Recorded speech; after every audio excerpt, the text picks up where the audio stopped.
तो संदिग्ध अंक या अनिश्चित अंक के बाद हम पहुंचते हैं सार्थक अंक की ओर। सार्थक अंक को हम सिग्निफिकेंट फिगर कहते हैं। तो सार्थक अंक वह अंक है जब हम किसी भौतिक राशि का मापन कर रहे होते हैं, तो जब मापन के बाद हमें क्या मिलेगा, अंक मिलेंगे, उसका परिमाण मिलेगा, तो उन अंकों की संख्या को ही सार्थक अंक कहते हैं।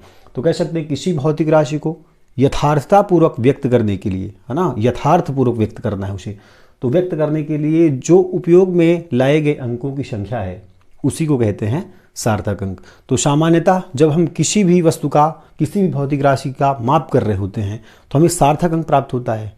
ठीक, तो हमें दो प्रकार के सार्थक अंक मिलते हैं। कैसा?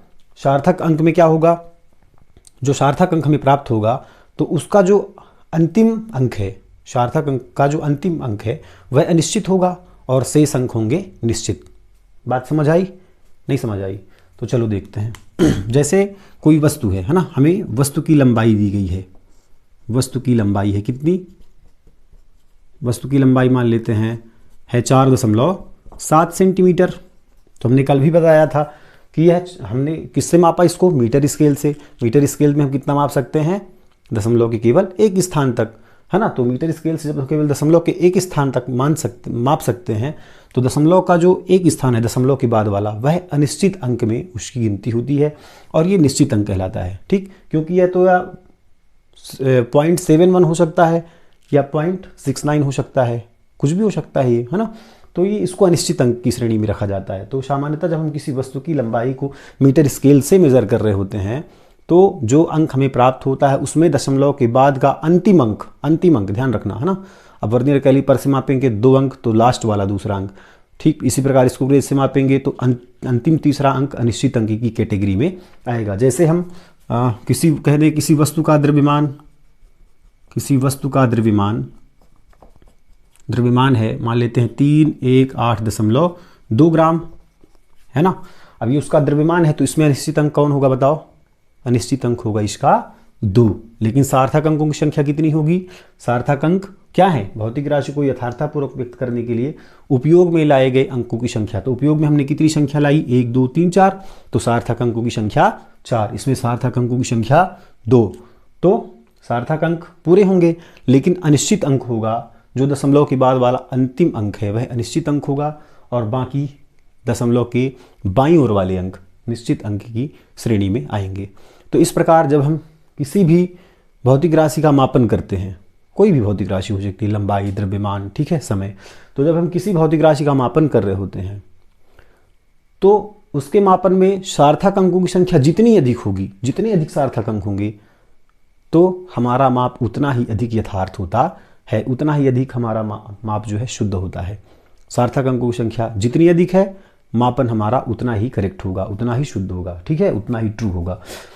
अब देखते हैं सार्थक अंकों को व्यक्त करने के लिए, ठीक, किसी भी संख्या का जब हम सार्थक अंक लिखते हैं तो सार्थक अंक लिखने के लिए हमें निम्नलिखित बातों पर ध्यान देना चाहिए। पहला क्या है? पहला है जिसको सार्थक अंक में इसको जानना बहुत ज़रूरी है, ठीक है। पहला है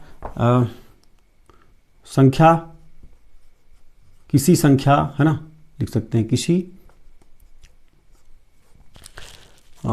किसी संख्या में दशमलव का स्थान परिवर्तित कर देने पर, किसी संख्या में दशमलव का स्थान बदल देने पर या परिवर्तित कर देने पर सार्थक अंकों की संख्या वही रहती है। सार्थक अंकों की संख्या बदलेगी नहीं, सार्थक अंकों की संख्या वही रहती है। ओके, चलो हम कोई नंबर ले लेते हैं। जैसे हमने नंबर ले लिया 4.132 सेंटीमीटर, ऐसा मान सकते हैं, या फिर माप अभी हटाओ, हमने ये लिया, ठीक है, 4.132। इसमें दशमलव को बदलें। जैसे हम क्या लिख सकते हैं 413.2, 41.32, है ना, कुछ भी ऐसे हम नंबरों को लिख सकते हैं। तो इसमें क्या होता है, दशमलव का स्थान बदल देने पर, कोई संख्या है, सार्थक अंकों की संख्या 4 है, अब इसमें यदि हम दशमलव का स्थान बदलेंगे तो सार्थक अंकों की संख्या अपरिवर्तित रहती है, सार्थक अंकों की संख्या उतनी ही रहती है जितनी की पहली थी, है ना। दूसरा है दो अशून्य संख्याओं के बीच, अब अशून्य संख्या किसे कहते हैं? अशून्य संख्या क्या है बताओ? अशून्य संख्या मतलब शून्य ना हो, मतलब जैसे 1 2 3 ऐसे ETC कुछ भी हो सकता है। तो दो अशून्य संख्याओं के बीच के समस्त शून्य सार्थक अंक कहलाते हैं। सार्थक अंक कहलाते हैं। जैसे हमने लिखा 1 2 0.05, ठीक। तो हमने देखा ये अशून्य है, ये अशून्य संख्या है और ये भी अशून्य संख्या है, और इनके बीच जो शून्य आएगा वह सार्थक अंकों की श्रेणी में जाएगा। तो इसमें सार्थक अंकों की संख्या कितनी हो जाएगी? 1 2 3 4 5, जिसमें अनिश्चित अंक 5 होगा, बाकी 4 निश्चित अंक होंगे, है ना। इसी तरह कोई और संख्या ले लो 1 0.02, ये भी क्या होगा? इसमें सार्थक अंकों की संख्या कितनी होगी? 3 2 5, जिसमें 2 अनिश्चित अंक है, बाकी निश्चित अंक हैं, ठीक है। तो ये है क्या? किसी भी संख्या में सार्थक अंकों की संख्या को पहचानने का नियम, ठीक। अब तो सार्थक अंकों को काउंट करने का तीसरा नियम है, प्रथम अशून्य संख्या के बाईं ओर के समस्त शून्य सार्थक अंक नहीं माने जाते। प्रथम अशून्य संख्या जैसे शून्य को छोड़कर 1 2 3 आदि, इसके बाईं ओर के समस्त शून्य, बाईं ओर के जितने भी शून्य होंगे उसको सार्थक अंक में काउंट हम नहीं करेंगे। जैसे बाईं ओर समस्त शून्य होने चाहिए, तो जैसे हमने लिखा 0.002, है ना। तो ये क्या है? प्रथम अशून्य संख्या है और इसके बाईं ओर पूरे 0 हैं, तो इसको सार्थक अंक में काउंट नहीं करेंगे। तो इसमें सार्थक अंक कितने हो जाएंगे? इसमें सार्थक अंक हो जाएंगे केवल 1, क्योंकि सार्थक अंक की दाईं ओर तो कोई 0 है नहीं, बाईं ओर 0 है, तो उसको हम काउंट नहीं करेंगे सार्थक अंकों में। इसी तरह 0.004, 0.02, है ना। ऐसे संख्याओं में हम देख सकते हैं कि सार्थक अंकों की संख्या केवल 1 है, केवल 1 है ना। बाकी बाईं ओर शून्य है, तो शून्य को सार्थक अंकों में गिना नहीं जाएगा।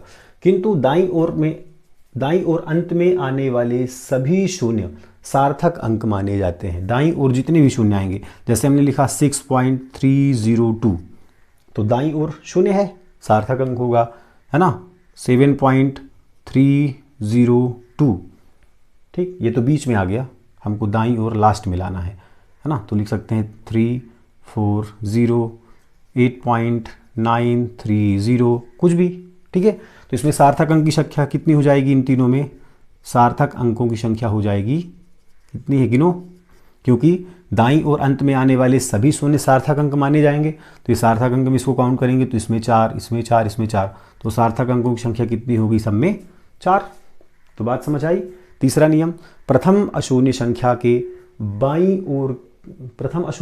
बाईं ओर के समस्त शून्य सार्थक अंक नहीं माने जाते, किंतु यदि दाईं ओर स्थित है शून्य तो वह सार्थक अंक में उसकी गिनती होगी। चौथा है, दशमलव रहित संख्या के दाईं ओर अंत में आने वाले सभी शून्य सार्थक अंक में सम्मिलित नहीं किए जाते।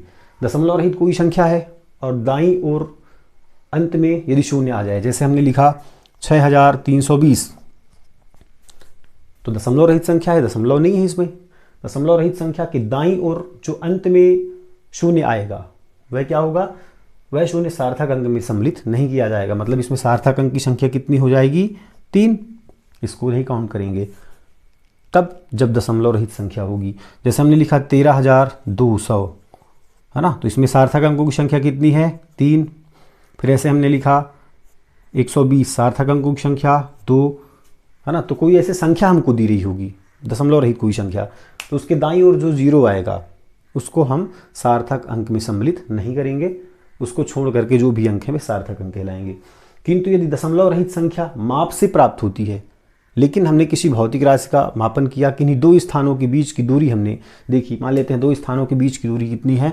400 मीटर हमने मापा और दो स्थानों के बीच की दूरी निकल के आई 400 मीटर। तो माप से प्राप्त कोई संख्या है, माप से प्राप्त होगी तो उसका मात्रक होगा, ठीक है। तो यदि मात्रक लिखी हुई कोई संख्या है, ठीक, माप से प्राप्त संख्या मीन्स मात्रक के सहित कोई संख्या है, तो दाईं और अंत में आने वाले शून्य सार्थक अंक में सम्मिलित किए जाते हैं। जैसे हमने 400 मीटर लिखा तो 400 मीटर मीन्स सार्थक अंकों की संख्या कितनी? 3। लेकिन इसको हम यदि 400 बस लिख दें तो सार्थक अंकों की संख्या केवल 1, ठीक है। तो दशमलव रहित संख्या है। दशमलव रहित संख्या के दाईं ओर के आने वाले समस्त शून्य सार्थक अंक की श्रेणी में सम्मिलित नहीं किए जाते, उसको सार्थक अंक में शामिल नहीं किया जाता। किंतु यदि वह नंबर माप से प्राप्त हो जाए, हम उसको मीटर में लिख दें, सेंटीमीटर में लिख दें, ठीक है, ग्राम में लिख दें, माप से प्राप्त कोई संख्या हो जाए तो उसके समस्त शून्य दाईं ओर आने वाले वह सार्थक अंक की श्रेणी में आ जाते हैं। तो छठा है, मात्रक बदल जाने से सार्थक अंकों की संख्या में कोई प्रभाव नहीं पड़ता। जैसे हमने किसी भी वस्तु का मेज़र किया और उसकी वैल्यू आई 0.0432 मीटर, है ना, ये वैल्यू हमको आई। इसको हम सेंटीमीटर में कन्वर्ट करें तो कितना हो जाएगा 4.32 सेंटीमीटर, और मिलीमीटर में कन्वर्ट करें तो 43.2 मिलीमीटर।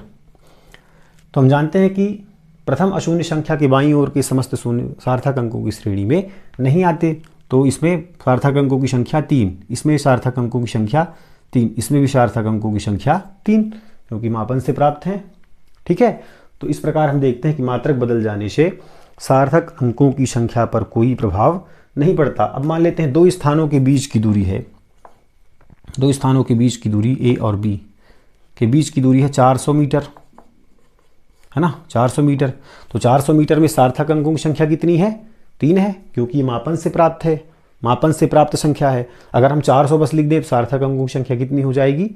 1, है ना, क्योंकि दशमलव रहित कोई संख्या है और यदि वह शुद्ध संख्या है तो दाईं ओर आने वाले शून्यों को सार्थक अंकों की श्रेणी में नहीं लिखते। लेकिन यदि वही नंबर हमें मापन से प्राप्त हो जाए तो मापन से प्राप्त होने पर हम उसको सार्थक अंकों की श्रेणी में लिखते हैं। तो मान लेते हैं दो स्थानों के बीच की दूरी हमको मिली 400 मीटर, तो इसमें सार्थक अंकों की संख्या कितनी है? 400 मीटर में सार्थक अंकों की संख्या है 3। लेकिन यदि हम इसको सेंटीमीटर में कन्वर्ट करें तो सेंटीमीटर में कन्वर्ट करने के लिए क्या कराना पड़ेगा? 100 से गुणा, तो ये कितना हो जाएगा? 40,000, है ना, 40,000 सेंटीमीटर। अब बताओ 40,000 सेंटीमीटर, तो सार्थक अंकों की संख्या कितनी हो जाएगी ऐसे में? क्योंकि ये भी मापन से प्राप्त हो गया, है ना, इसको कन्वर्ट किया हमने तो 1, 2, 3, 4, 5 हो जाएगी सार्थक अंकों की संख्या। तो ऐसे में तो मान हमारा गड़बड़ा जाएगा, है ना, क्योंकि सार्थक अंकों की संख्या एक बार माप में 3 है तो इसमें भी सार्थक अंकों की संख्या 3 ही होनी चाहिए, है ना। तो दरअसल इसमें भी मापन सार्थक अंकों की संख्या 3 है, क्योंकि हमें मापन से क्या प्राप्त हुआ है? 400 मीटर। जो मान हमें मापन से प्राप्त होता है उसी के सार्थक अंकों की संख्या गिनती होती है ना। लेकिन जो 40,000 सेंटीमीटर मिला वह हमें 400 में 100 का गुणा कराने पर प्राप्त हुआ है। तो ऐसी संख्याओं को हम क्या करते हैं? 10 की घातों के रूप में व्यक्त कर देते हैं, और जब 10 की घातों में व्यक्त कर देंगे तो 10 और ऊपर उसके ऊपर लगने वाले घातों को सार्थक अंकों की श्रेणी में नहीं रखा जाएगा, है ना। तो इसके लिए क्या करते हैं अपन? जैसे 400 मीटर है, 400 मीटर को हमने 40,000 सेंटीमीटर में बदला, अब इसको मीटर में ही रहने देना है, सॉरी, इसमें सार्थक अंकों की संख्या 3 ही होनी चाहिए। तो इसके लिए जब 400 मीटर को 10 की घातों में व्यक्त करेंगे तो ऐसा लिखेंगे 4.00 × 10 की पावर 2 मीटर, है ना। तो कितना हो जाएगा? 4 मीटर, 400 मीटर, कितना हमने लिख दिया? 400 मीटर। ठीक, फिर जब सेंटीमीटर में बदलेंगे तो 4.00 × 10 की पावर 4 सेंटीमीटर, मिलीमीटर में बदलेंगे तो 4.00 × 10 की पावर 5 मिलीमीटर, ऐसे बदल देंगे। तो हमने क्या देखा कि दशमलव के बाद के जितने भी शून्य होते हैं सार्थक अंकों की श्रेणी में आते हैं। तो ये सब सार्थक अंकों की श्रेणी में आ जाएंगे। इनमें सार्थक अंकों की संख्या हो जाएगी 3 तथा 10 और उसके ऊपर लगाए जाने वाले घातों को सार्थक अंकों की श्रेणी से बाहर रखेंगे। तो इस प्रकार से ये कुछ नियम दिए गए थे सार्थक अंकों की संख्या की गिनती के लिए, है ना। अब इसके आगे देखते हैं हम संख्याओं का निकटन। तो अब देखते हैं संख्याओं का निकटन, राउंडिंग ऑफ नंबर्स। तो कई बार हमें गणना से प्राप्त निश्चित सार्थक अंकों वाली संख्या को, गणना से हमें प्राप्त होती है तो निश्चित सार्थक अंक वाली संख्या में निकटन करना पड़ता है। ठीक है, गणना से प्राप्त जो हमें सार्थक अंक प्राप्त होते हैं, निश्चित सार्थक अंक, उनमें निकटन करना पड़ता है। उसके लिए हमें निम्न 2 नियमों को देखना पड़ेगा। इन नियमों के आधार पर ही हम उसका निकटन करते हैं। यदि छोड़ा जाने वाला अंक 5 से अधिक है, दशमलव के बाद वाली संख्या यदि 5 से अधिक है और उसके पूर्व 5 से अधिक है तो उसके पूर्व के अंक को 1 से बढ़ा दिया जाता है। ठीक, जैसे हमने लिखा 3.257, ऐसा हमने लिखा। तो हमें क्या दिख रहा है? यदि छोड़ा जाने वाला अंक अंक 5 से अधिक है, ये अंक क्या है 5 से अधिक है, जो लास्ट वाली अंक है ना, ये 5 से अधिक है, तो उसके पूर्व के अंक को 1 से बढ़ा देंगे, इसको 1 से बढ़ा देंगे।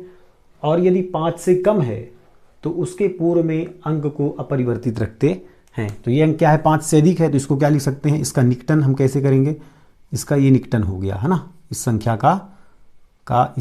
का निकटन है ना। तो यह कितने सार्थक अंकों वाली संख्या में बदल गई, 3 सार्थक अंकों वाली संख्या में 4 संख्या है ना। इसी तरह देखें फिर से 3.236, तो ये संख्या क्या है 5 से अधिक है ना। छोड़े जाने वाला अंक क्या है 5 से अधिक है, तो उसके पूर्व के अंक को 1 से बढ़ा देंगे, मतलब ये कितना हो जाएगा 3.24। तो निकटन करने पर हमें 3 अंकों वाली सार्थक अंक मिल जाती है।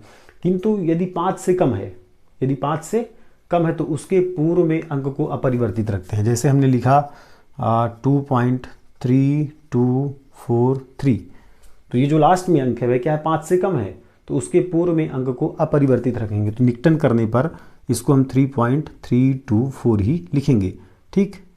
और इसी के अलावा कोई और नंबर ले लेते हैं, जैसे हमने लिखा 4.4624, तो छोड़ा जाने वाला अंक यदि 4 को छोड़े तो ये क्या है 5 से कम है, तो उसके पूर्व में जो अंक है वह अपरिवर्तित रहेगा, मतलब इसका निकटन करने पर क्या हो जाएगा 4.462, ठीक है। ये निकटन नंबर्स हैं, है ना। कब, जब छोड़ा जाने वाला अंक 5 से कम है तो पहले की संख्या अपरिवर्तित रहेगी, और यदि छोड़ा जाने वाला अंक 5 से अधिक है तो उसके पूर्व वाली संख्या में 1 जोड़ देते हैं, तो संख्याओं का निकटन हो जाता है और संख्या में सार्थक अंकों की संख्या भी कम हो जाती है।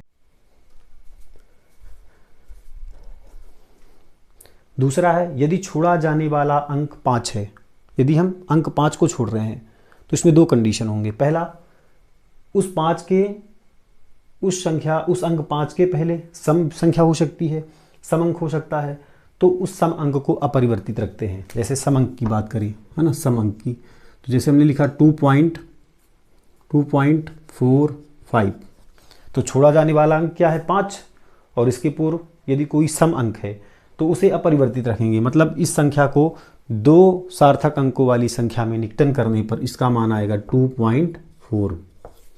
बात समझ आई। फिर हम कोई संख्या ले लेते हैं, जैसे हमने लिखा 2.25, तो छोड़ा जाने वाला अंक 5 है, उसके पूर्व सम है, तो सार्थक अंक को जब हम इसको 2 अंकों वाली सार्थक अंकों में बदलेंगे, 2 संख्या वाली सार्थक अंकों में, तो इसका मान क्या हो जाएगा 2.25 को छोड़ देंगे और सम अंक को अपरिवर्तित रखेंगे। फिर बात विषम की करें, जब 5 के पहले विषम संख्या आ जाए, किंतु यदि पूर्व का अंक विषम है तो उसे 1 से बढ़ा दिया जाता है।